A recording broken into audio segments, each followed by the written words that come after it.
उस जवान ने अपना वृतांत कहना आरंभ किया। उसने कहा कि मेरे पिता का नाम देवव्रत था। वह काले द्वीपों का अधिपति था। वे काले द्वीप 4 विख्यात पर्वत हैं। उसकी राजधानी उसी स्थान पर थी जहां वह रंगीन मछलियों वाला तालाब है। जब मेरे पिता 70 वर्ष के हुए तो उनका देहांत हो गया और उनकी जगह मैं राज सिंहासन पर बैठ गया। मेरे विवाह को 5 वर्ष हुए ही थे कि मुझे आभास हुआ कि मेरी पत्नी का मेरे प्रति पहले जैसा प्रेम नहीं है। एक दिन दोपहर के भोजन के पश्चात वह स्नान गृह को गई और मैं अपने शयन कक्ष में लेटा था। 2 दासियां जो रानी को पंखा किया करती थीं, मेरे पास बैठ गईं और मुझे आराम देने के लिए पंखा करने लगी। वे मुझे सोता समझकर धीमे धीमे बातचीत करने लगी। मैं सोया नहीं था, किंतु उनकी बातें सुनने के लिए सोने का बहाना करने लगा। एक दासी बोली कि हमारी रानी बड़ी दुष्ट है कि ऐसे सुंदर और सुशील पति को प्यार नहीं करती। दूसरी बोली, तू ठीक कहती है। रात में बादशाह को अकेला सोता छोड़कर रानी न जाने कहाँ जाती है और बेचारे बादशाह को कुछ पता भी नहीं चलता। पहली ने कहा, ये बेचारा जाने भी कैसे? रानी रोज रात को उसके शरबत में कोई नशा मिलाकर उसे दे देती है। ये नशे से बिल्कुल बेहोश हो जाता है और रानी जहाँ चाहती है चली जाती है और प्रातः काल के कुछ पहले आकर इसे होश में लाने की औषधि सूंघा देती है। मेरे बुजुर्ग दोस्त, मुझे यह सुनकर इतना दुख हुआ कि उसे वर्णन करना मेरी सामर्थ्य के बाहर है। उस समय मैंने अपने क्रोध को संभालना उचित समझा और कुछ देर में इस तरह अंगड़ाइयां लेता हुआ उठा जैसे सचमुच सो रहा था। कुछ देर में रानी भी स्नान करके वापस आ गई। उस रात को भोजन के उपरांत मैं शयन करने के लिए लेटा तो रानी हमेशा की तरह मेरे लिए शरबत का प्याला लाई। मैंने प्याला ले लिया और उसकी आंखों से बचाकर शरबत को खिड़की से बाहर फेंक दिया और खाली प्याला उसके हाथ में ऐसे दे दिया जैसे कि मैंने पूरा शरबत पी लिया है। फिर हम दोनों पलंग पर लेट गए। रानी ने मुझे सोता समझकर पलंग से उठकर एक मंत्र जोर से पढ़ा और मेरी तरफ मुंह फेर कर कहा कि तू ऐसा सो कि कभी न जागे। फिर वह भड़कीले वस्त्र पहनकर कमरे से निकल गए। मैं भी पलंग से उठा और उसका पीछा करने लगा। वह कई द्वारों से होकर निकली। उन सभी द्वारों में ताले लगे थे, किंतु उसकी मंत्र शक्ति से सभी ताले खुलते जा रहे थे। आखिरी दरवाजे से निकलकर जब वह बाग में गई तो मैं दरवाजे के पीछे छुपकर देखने लगा कि यह क्या करती है। वह बाग से आगे बढ़कर एक छोटे से वन के अंदर चली गई जो चारों ओर झाड़ियों से घिरा हुआ था। मैं भी एक अन्य मार्ग से होकर उस वन के अंदर चला गया और इधर उधर आंखें घुमाकर उसे ढूंढने लगा। कुछ देर बाद मैंने देखा कि वह एक पुरुष के साथ, जो एक गुलाम लग रहा था, हाथ में हाथ दिए टहल रही है और उससे शिकायत कर रही है कि मैं तो तुम्हें अपने प्राणों से ज्यादा प्रेम करती हूँ और तुम्हारा यह हाल है कि मुझसे सीधे मुंह बात तक नहीं करते, हमेशा मुझे बुरा भला कहा करते हो। आखिर तुम क्या चाहते हो? क्या तुम मेरे प्रेम की परीक्षा लेना चाहते हो? तुम मेरी शक्ति जानते हो। मेरे अंदर इतनी शक्ति है कि कहो तो सूर्योदय के पहले ही इन सारे महलों को भूमिगत कर दूं और यह सारा ठाट बाट बिल्कुल वीरान कर दूं और यहाँ भेड़िए और उल्लुओं के अलावा कोई नहीं दिखाई दे और जो पत्थर यहाँ महलों में लगे हैं वह वापस पर्वत पर उड़कर चले जाएं। इतनी शक्ति रखते हुए भी मैं प्रेम के कारण तुम्हारे पैरों पर गिरी रहती हूँ और तुम्हें मेरी परवाह ही नहीं। रानी यह बातें करती हुई अपने प्रेमी के हाथ में हाथ दिए टहलती आ रही थी। तभी मैंने बाहर निकलकर गुलाम की गर्दन पर पूरे जोर से तलवार से वार किया। वह लड़खड़ा कर गिर गया। मैंने समझा कि वह मर गया और मैं अंधेरे में वहां से भाग निकला। मैंने रानी को छोड़ दिया क्योंकि वह मुझे बेहद प्यारी थी। रानी अपने प्रेमी को गिरा देखकर चीख उठी। उसने मंत्र बल से अपने प्रेमी को स्वस्थ करना चाहा, किंतु वह केवल उसे मरने से बचा सकी। उस गुलाम की हालत ऐसी हो गई थी कि उसे न जीवित कहा जा सकता था न मृत। मैं धीरे धीरे महल को लौटा। लौटते समय मैंने सुना कि रानी अपने प्रेमी के घायल होने पर चीख कर रो रही है। मैं उसे उसी तरह कराहता छोड़कर अपने शयन कक्ष में आया और पलंग पर लेटकर सो गया। प्रातः काल जागने पर मैंने रानी को फिर अपनी बगल में सोता पाया।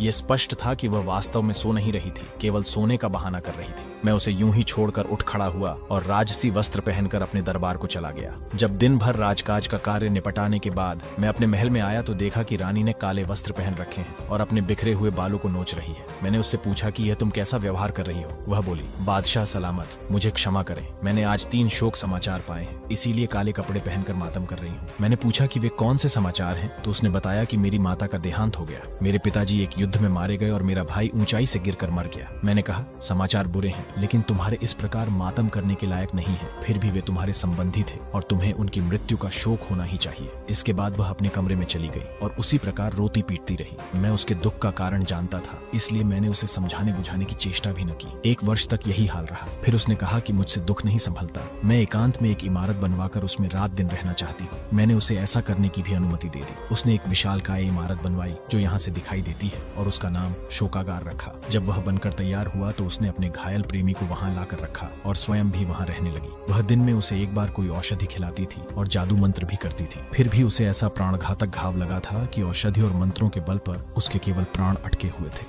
वह न चल पाता था, न बोल पाता था, सिर्फ रानी की ओर टुक टुक देखा करता था। रानी उससे घंटों प्रेम की बातें करके अपने चित्त को सांत्वना दिया करती थी। वह दिन में 2 बार उसके समीप जाती थी और देर तक उसके पास बैठी रहती थी। मैं जानता था कि वह क्या करती है, फिर भी सारे कार्य ऐसे साधारण रूप से करता रहा जैसे मुझे कोई बात विदित नहीं है। किंतु एक दिन मैं अपनी उत्सुकता रोक न सका और मैंने जानना चाहा कि वह अपने प्रेमी के साथ क्या करती है। मैं उस इमारत में ऐसी जगह छुपकर बैठ गया जहाँ से रानी और उसके प्रेमी की सारी बातें दिखाई सुनाई दें, लेकिन उनमें से कोई मुझे न देख सके। रानी अपने प्रेमी से कहने लगी कि इससे बड़ा दुर्भाग्य क्या हो सकता है कि मैं तुम्हें ऐसी विवशता की अवस्था में देखती हूँ। तुम सच मानो, तुम्हारी दशा देखकर मुझे इतना कष्ट होता है कि जितना स्वयं तुम्हें भी नहीं होता होगा। मेरे प्राण, मेरे जीवनधार, मैं तुम्हारे सामने घंटों बैठी बातें करती हूँ और तुम मेरी एक बात का भी उत्तर नहीं देते। अगर तुम मुझसे एक बात भी करो तो मेरे चित्त को बड़ा धैर्य मिले। रानी इसी प्रकार अपने प्रेमी के सम्मुख बैठकर प्रलाप करती रही। मुझ मूर्ख से अपनी रानी की यह दशा न देखी गई और उसका प्रेम मेरे हृदय में फिर उमड़ आया। मैं चुपचाप अपने महल में आ गया। कुछ देर में वह किसी काम से महल में आई तो मैंने कहा कि अब तुमने अपने सगे संबंधियों के प्रति बहुत शोक व्यक्त कर लिया, अब साधारण रूप से रानी जैसा जीवन बिताओ। वह रोकर कहने लगी कि बादशाह सलामत मुझसे यह करने के लिए न कहे। मैं उसे जितना समझाता बुझाता था उतना ही उसका रोना पीटना बढ़ता जाता था। मैंने उसे उसके हाल पर छोड़ दिया। वह इसी अवस्था में 2 वर्ष और रही। मैं एक बार फिर शोकागार में गया कि रानी और उसके गुलाम प्रेमी का हाल देखूं। मैं फिर छुपकर बैठ गया और सुनने लगा। रानी कह रही थी कि प्यारे, अब तो 2 वर्ष बीत गए हैं। मेरे रोने चिल्लाने और विलाप करने का तुम्हारे हृदय पर कोई प्रभाव नहीं होता। जान पड़ता है कि तुम मुझे बात करने के योग्य नहीं समझते, इसीलिए तुम अब मुझे देखकर आंखें भी बंद कर लेते हो। मेरे प्राण प्रिय, एक बार आंखें खोलकर मुझे देखो तो मैं तुम्हारे प्रेम में कितनी विह्वल हो रही हूँ। रानी की यह बातें सुनकर मेरे तन बदन में आग लग गई। मैं उस इमारत से बाहर निकल आया और गुंबद की तरफ मुंह करके कहा, ओ गुंबद, तू इस स्त्री और उसके प्रेमी को जो मनुष्य रूपी राक्षस है उन्हें निगल क्यों नहीं जाता। मेरी आवाज सुनकर मेरी रानी जो अपने प्रेमी के पास बैठी थी क्रोधांध होकर बाहर निकल आई और मेरे समीप आकर बोली, दुष्ट, तेरे कारण ही मुझे वर्षों से शोक ने जकड़ रखा है। तेरे ही कारण मेरे प्रिय की ऐसी दयनीय दशा हो गई है और वह इतनी लंबी अवधि से घायल पड़ा है। मैंने कहा, हाँ, मैंने ही इस कुकर्मी राक्षस को मारा है। ये इसी योग्य था और तू भी इस योग्य नहीं कि जीवित रहे, क्योंकि तूने मेरी सारी इज्जत मिट्टी में मिला दी है। यह कहकर मैंने तलवार खींच ली कि तभी उसने कुछ ऐसा जादू किया कि मेरा हाथ उठ ही न सका। फिर उसने धीरे धीरे कोई मंत्र पढ़ना आरंभ किया जिसे मैं बिल्कुल न समझ पाया। मंत्र पढ़ने के बाद वह बोली, अब मेरे मंत्र की शक्ति देख। मैं आज्ञा देती हूँ कि तू कमर से ऊपर जीवित मनुष्य रहेगा और कमर से नीचे पत्थर बन जाएगा। उसके इतना कहते ही मैं वैसा ही बन गया जैसा उसने कहा था, अर्थात मैं न जीवित लोगों में रहा न मृतकों में। फिर उसने शोकागार से उठवाकर मुझे इस जगह लाकर रख दिया। उसने मेरे नगर को तालाब बना दिया और वहाँ एक भी मनुष्य नहीं रहने दिया। मेरे सभी दरबारी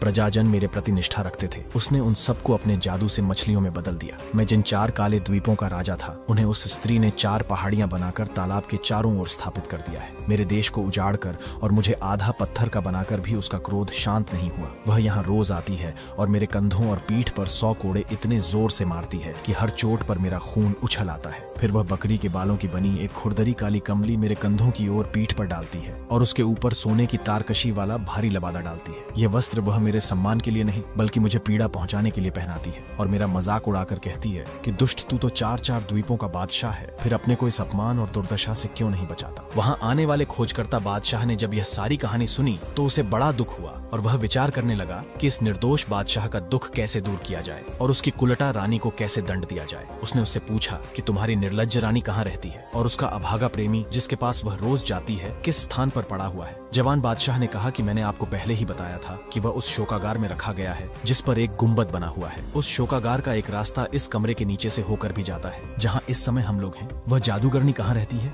यह बात मुझे ज्ञात नहीं है। हर रोज प्रातःकाल वह मेरे पास मुझे दंड देने के लिए आती है और मेरी मारपीट करने के बाद फिर अपने प्रेमी के पास जाकर उसे अर्घ पिलाती है जिससे वह जीवित बना रहता है। आगंतुक बादशाह ने कहा कि वास्तव में तुमसे अधिक दया योग्य व्यक्ति नहीं होगा। तुम चिंता न करो, मैं तुम्हारे दुख के निवारण का भरसक प्रयत्न करूंगा। इसके बाद आगंतुक बादशाह उसी कक्ष में सो गया क्योंकि रात का समय हो गया था। बेचारा काले द्वीपों का बादशाह उसी प्रकार बैठा रहा और जागता रहा। स्त्री के जादू ने उसे लेटने और सोने योग्य नहीं छोड़ा था। दूसरे दिन आगंतुक बादशाह गुप्त मार्ग से शोकागार में प्रविष्ट हो गया। फिर वह उस स्थान पर गया जहाँ घायल अवस्था में रानी का गुलाम प्रेमी पड़ा हुआ था। वहाँ जाकर उसने तलवार का ऐसा प्रहार किया कि वह अधमरा आदमी तुरंत मर गया। बादशाह ने उसका शव घसीटकर पीछे बने एक कुएं में डाल दिया और शोकागार में वापस आकर उस गुलाम की जगह खुद लेटा रहा ताकि रानी के आने पर उसे मार सके।